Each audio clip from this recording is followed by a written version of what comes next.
In 1974, one award announcement changed everything for Loretta Lynn.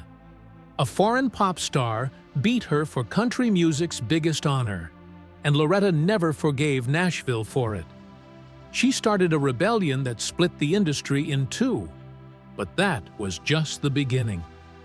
A duet partner's backstage betrayal left her standing alone under the lights. A gospel icon's last-minute rejection broke her heart. And a rivalry with another female legend was so toxic, they couldn't even be in the same studio. The truth about who Loretta really hated will shock you.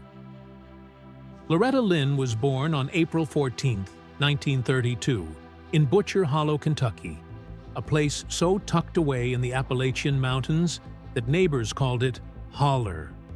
She came into the world not in a hospital, but in a tiny two-room log cabin her father had built by hand. The woman who delivered her was known as Old Aunt Harriet, an 80-year-old blind midwife who had already helped bring more than 100 babies into the world. Loretta later said she was named after the movie star Loretta Young, but her start was anything but glamorous. The cabin had no electricity and no running water, and in the winter, snow drifted through the cracks in the roof. She learned to walk barefoot on rough wooden floors, sometimes hungry, but always determined. Her father, Melvin Ted Webb, spent his days in the Van Leer coal mines. The job was dangerous and exhausting. Many times he had to crawl on his hands and knees through tunnels just 3 feet high. He worked more than 10 hours a day for only $18 a week, a small sum to feed a family of 10. Some weeks, they barely managed on just $1 a day. Her mother, Clara, worked tirelessly to keep food on the table while raising 8 children. Shoes and bacon became prizes that the Webb children fought over. Years in the mines gave Melvin black lung disease, and he died at only 52. As the second oldest, Loretta carried heavy responsibility from a young age. She hauled water, cared for her siblings, and worked in the family's small fields. That fight for survival would shape not only her life, but the raw truth in her music. At just 15 years old, Loretta married Oliver Doolittle Lynn, a 21-year-old war veteran known for his wild streak. The two had met at a pie social, where Doolittle bid on her pie and won. Just a month later, on January 10, 1948, they were married. By the time she turned 16, she was pregnant with their first child. By 29, she was a mother of 6, including a set of twins. Their marriage was stormy. Doolittle drank heavily, disappeared for stretches of time, and had a fiery temper. Loretta often said, "He never hit me once I didn't hit him back twice." Their nearly 50 years together were full of love, fights, and struggles. And that complicated marriage inspired some of her most powerful songs.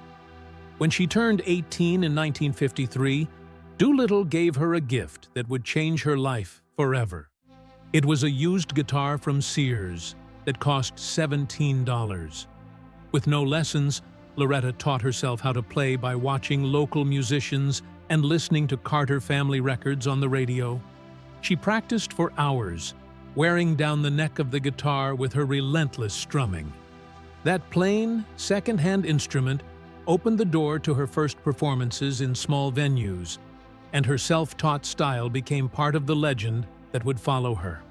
In 1952, the family packed up and moved to Custer, Washington, a town with fewer than 300 people. Doolittle took dangerous logging jobs, while Loretta did laundry, cleaned houses, and canned vegetables to feed her children. With no babysitter, she brought her kids along as she performed at local bars, dance halls, and honky-tonks. The crowds were rough, but night after night, Loretta held her own. These early shows built her fierce stage presence. By the late 1950s, she had grown so confident that even Nashville stars would later say her fire and sharp wit changed the game for women in country music. In February 1960, Loretta took her biggest gamble yet. She and Doolittle drove from Washington to Los Angeles so she could record a song she had written called "I'm a Honky-Tonk Girl." The session was held in a small Hollywood studio, and they had to pay the musicians out of pocket. Afterward, they drove thousands of miles across the country, sleeping in their car and eating whatever they could afford, hand-delivering records to radio stations. Sometimes they begged DJs just to give the song a chance. Their determination worked. That summer, "I'm a Honky-Tonk Girl" broke into the Billboard Country Chart's top 20, peaking at number 14. The hit earned Loretta an invitation to perform at the Grand Ole Opry, a dream for any country singer. On September 3, 1961, Loretta's career took a giant leap forward when she signed with Decca Records at just 22 years old. Nashville executives were stunned by her unpolished sound and the fact that she wrote her own songs. At a time when most female artists were expected to be polite and polished, Loretta sang with a raw honesty that couldn't be ignored.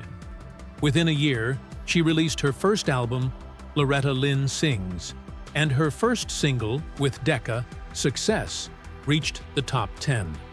Over the next decade, she released more than 50 singles with Decca that made the top 10, more than any other woman in country music. Success hit the charts in April 1962, reaching number 6 on Billboard's country list and staying there for 16 weeks. Written by Johnny Mullins, the song marked a turning point in country music. At a time when women in country were expected to sing sweetly about love, Loretta sang about real problems like broken marriages and disappointment. Her voice carried the weight of a woman's real struggles, and listeners couldn't get enough. That single cemented her place as country's most relatable and outspoken female artist. A decade later, on October 16, 1972, Loretta made history as the first woman ever to win the Country Music Association's Entertainer of the Year award. Before her, the honor had only gone to men. She won against Merle Haggard, Freddie Hart, Charlie Pride, and Jerry Reed. By then, she had already released 25 top 10 hits and multiple chart-topping albums.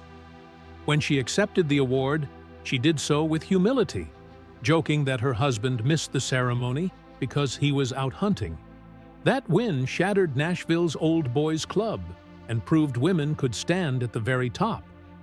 In 1975, Loretta pushed boundaries again with a song called "The Pill." It was a bold anthem about women gaining the freedom to control their own bodies through birth control.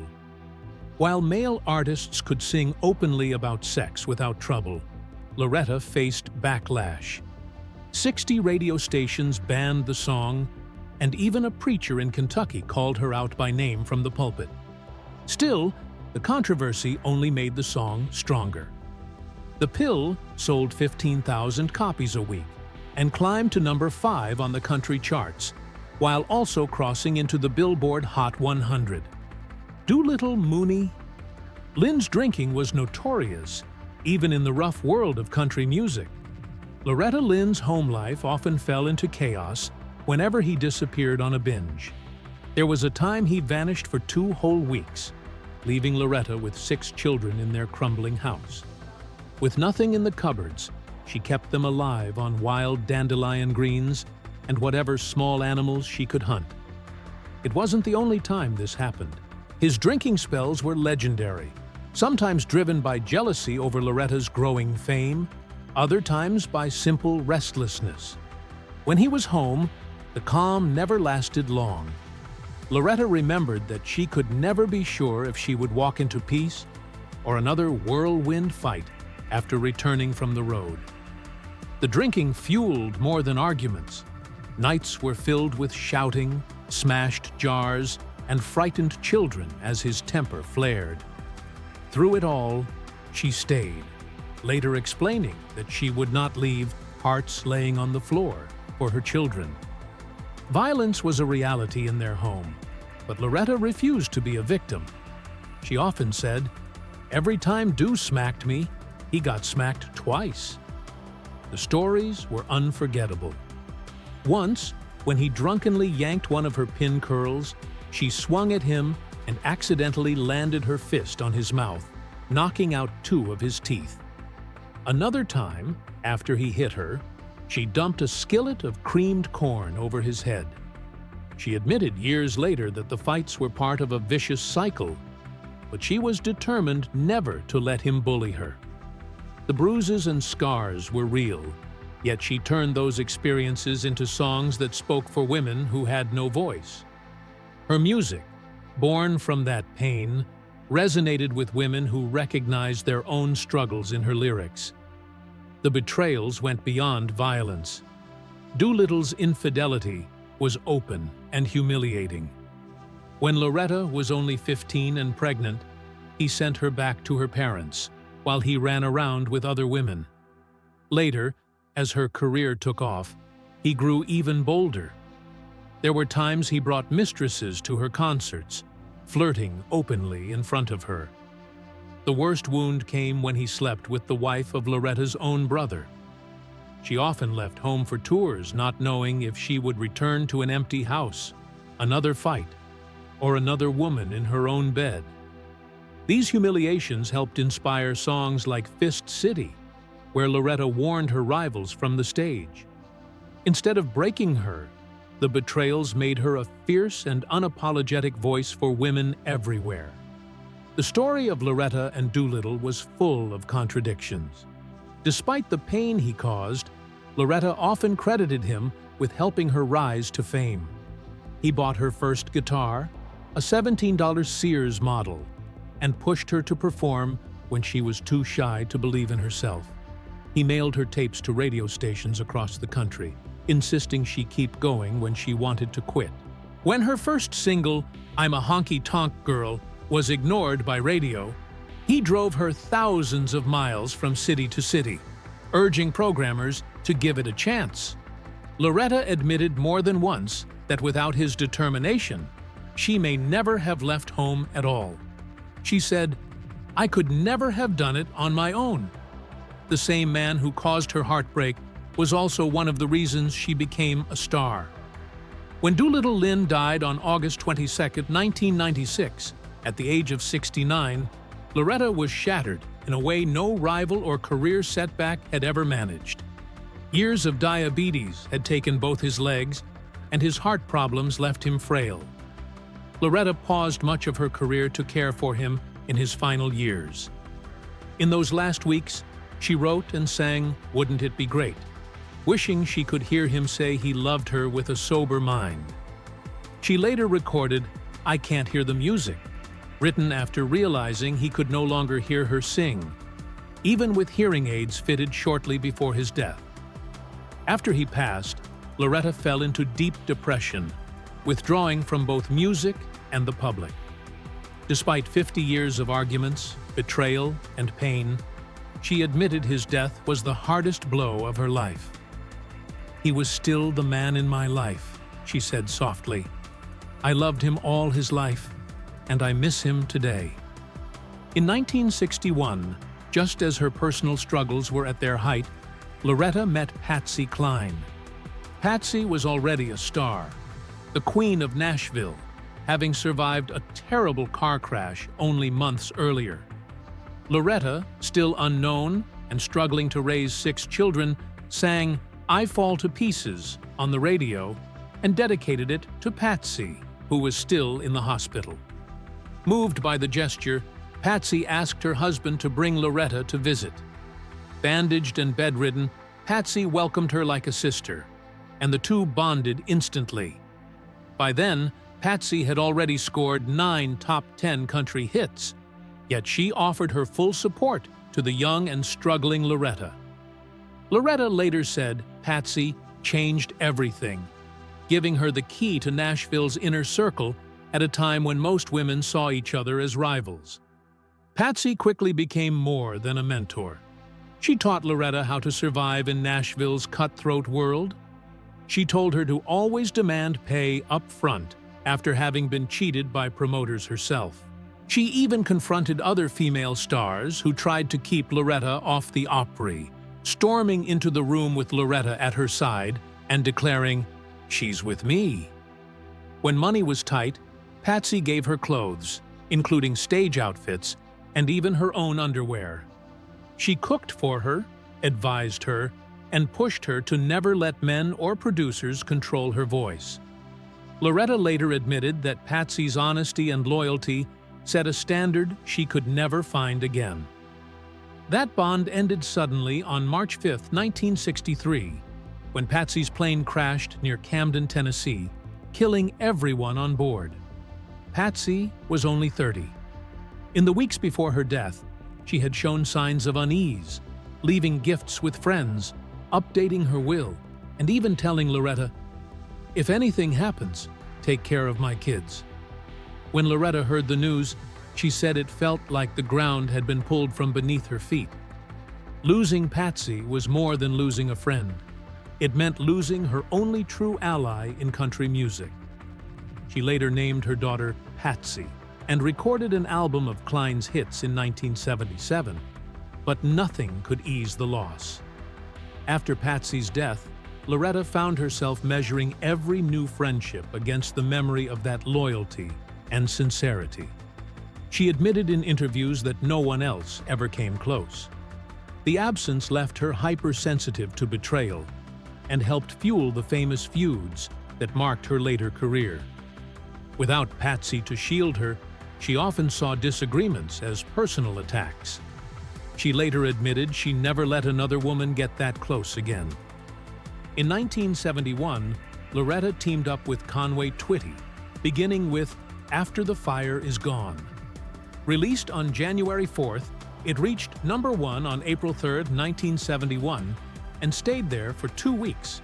The song remained on the chart for 14 weeks, hit number 56 on the Billboard Hot 100, and climbed to number 4 on Canada's RPM Country Tracks. Together, they scored 5 #1 singles between 1971 and 1975, and were named Vocal Duo of the Year by the Country Music Association from 1972 to 1975.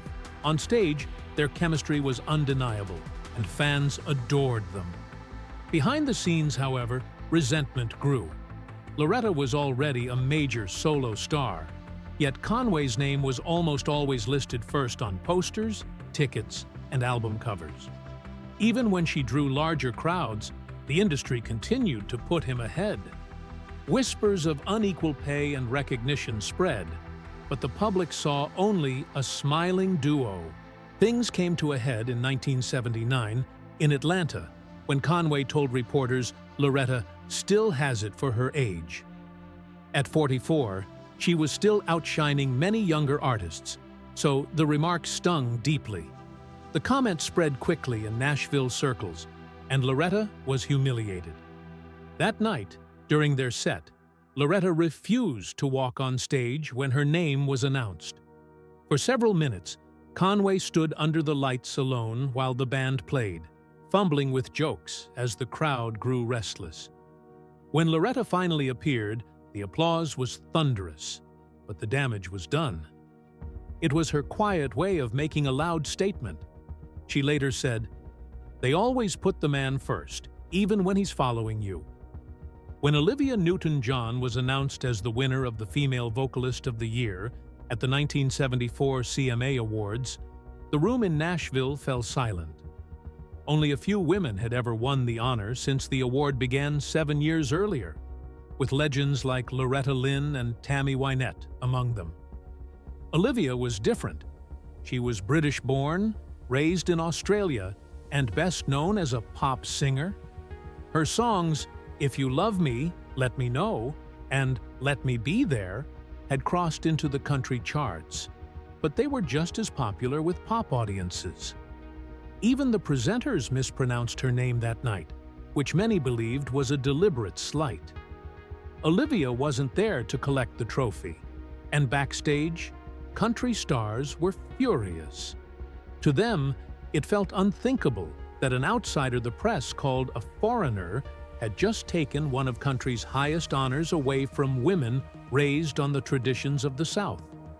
Within hours, industry phone lines lit up with anger, and secret meetings began.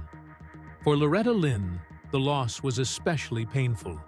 She had built her career singing about coal mines, poverty, and the struggles of women who lived through hard times. To her, country music wasn't just about sales or catchy melodies, it was about truth.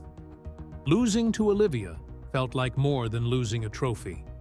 Loretta saw it as losing a part of country's soul.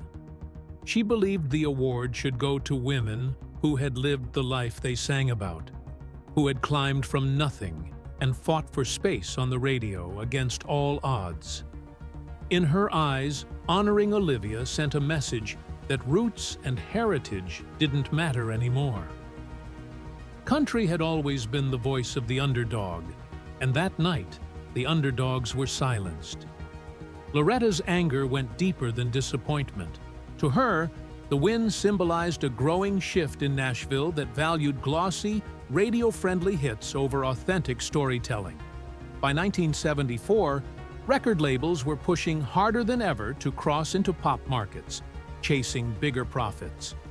Traditionalists felt they were being pushed aside by artists with polished images who didn't share the same history. Fans compared it to an invasion, and many feared the music on their stations would soon sound like the top 40. Loretta said real country wasn't just a sound. It was a way of life, born from the coal fields, the farms, and the small southern towns. She believed that choosing pop stars over homegrown voices was stripping the genre of its identity. The backlash didn't stay behind closed doors. Only weeks later, George Jones and Tammy Wynette hosted a meeting at their home. They gathered with Bill Anderson, Conway Twitty, Dolly Parton, and others who felt the same way. From that meeting came the Association of Country Entertainers, known as ACE. Its purpose was clear: to fight the pop influence that was overtaking their world. ACE argued that country awards should go to those who had truly lived the music. Artists who had played the honky-tonks, hauled their gear on endless road trips, and carried the weight of tradition. The group didn't last long, but the message was loud and clear. Nashville was facing an identity crisis, and Olivia's win had forced the issue into the spotlight. Loretta never fully let the bitterness go. According to people close to her, she refused to attend the CMAs for several years afterward because she couldn't bear the thought of applauding Olivia on stage. She made her absence a statement, one that was noticed across the industry. Only after she felt country had regained some of its roots did she return to the ceremony. Her stand solidified her reputation not just as the queen of country music, but as its fiercest defender. In Nashville, Johnny Cash was one of the few male stars who treated Loretta as an equal. They had come from similar places. Cash grew up poor in Arkansas during the Great Depression, while Loretta was the daughter of a coal miner in Kentucky. Both had known real hardship, and both carried scars from it. They bonded backstage and on long tours, finding comfort in each other's honesty. Cash sang about prisoners and addicts, while Loretta told the truth about women's struggles. Loretta once said, "He knew who I was. He didn't fake it." In a town that often ignored or silenced women, Cash's support mattered deeply. That's why the moment in the late 1970s cut so deep. Loretta had been invited to perform on a nationally televised gospel special hosted by Cash. She was thrilled. Gospel had been part of her life since childhood, and she felt honored to be included. She rehearsed and prepared, only to receive a call 2 days before filming that she'd been dropped. Watching from her hotel room, she saw another singer take her place. Later, a producer quietly told her the truth. Cash himself had insisted she be removed, fearing her reputation for feminist songs would upset the show's tone.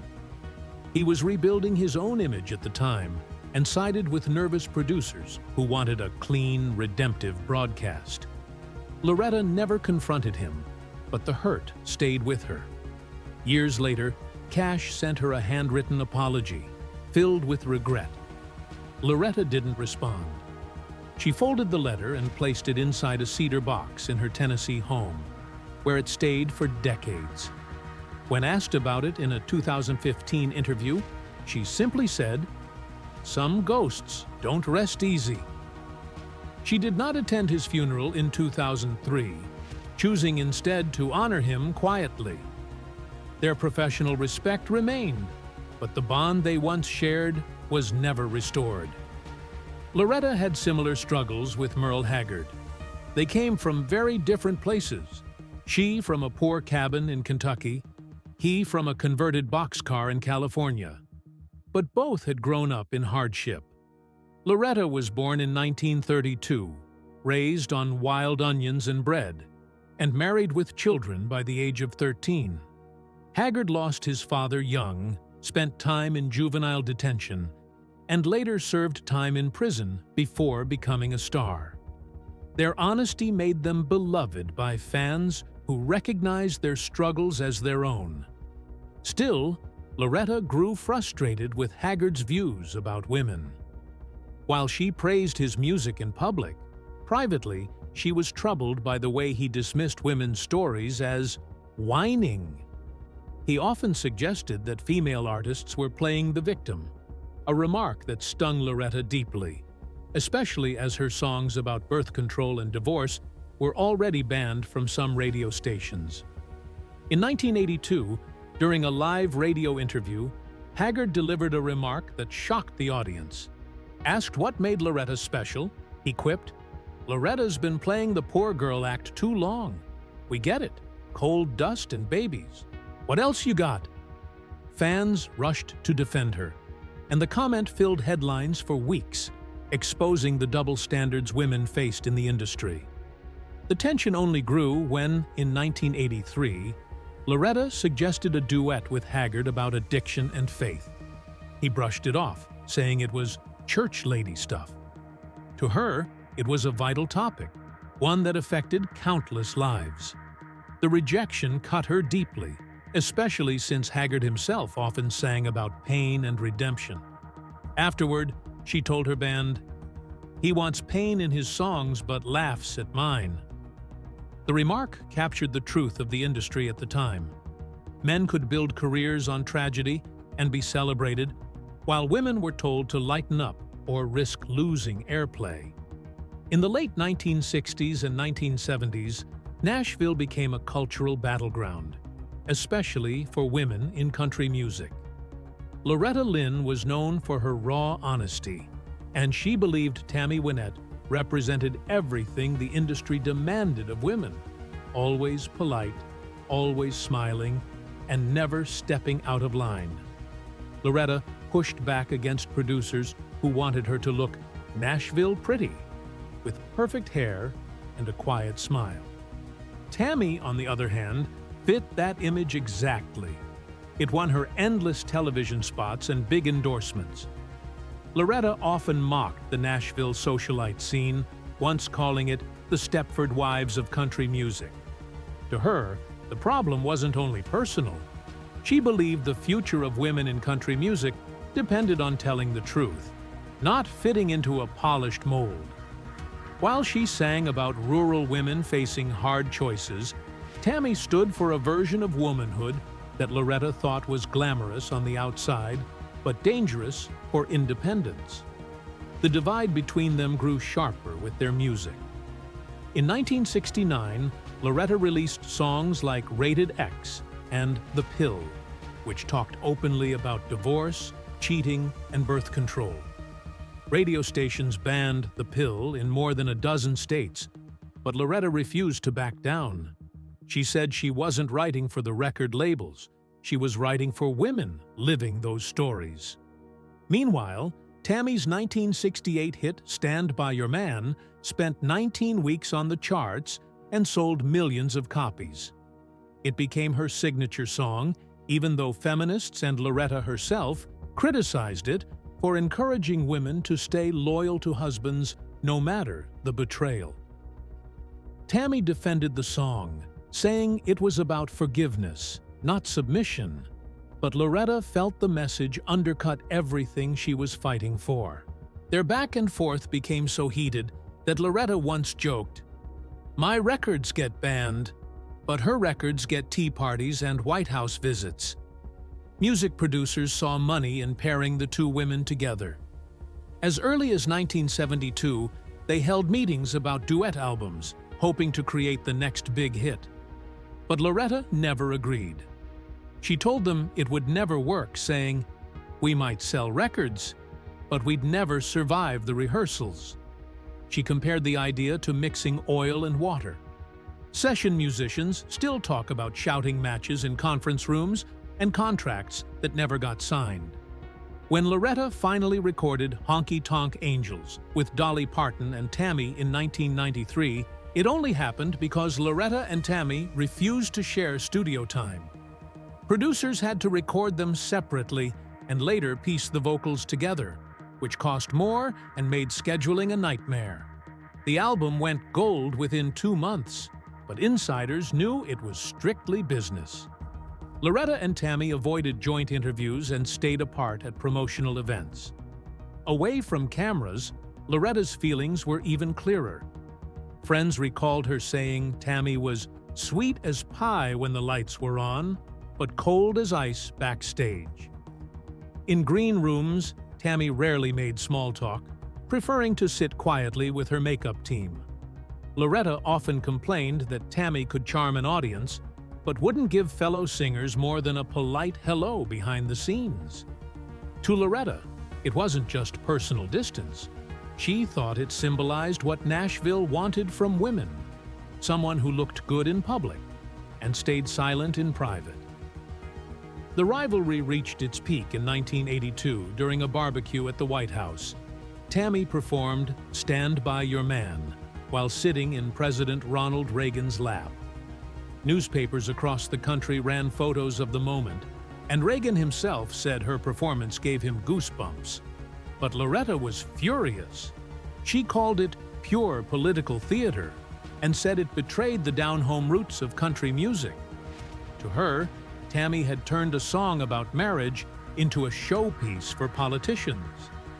She told friends in smoky Nashville bars that Tammy had sold out, and the story became one of the most talked about moments of their rivalry.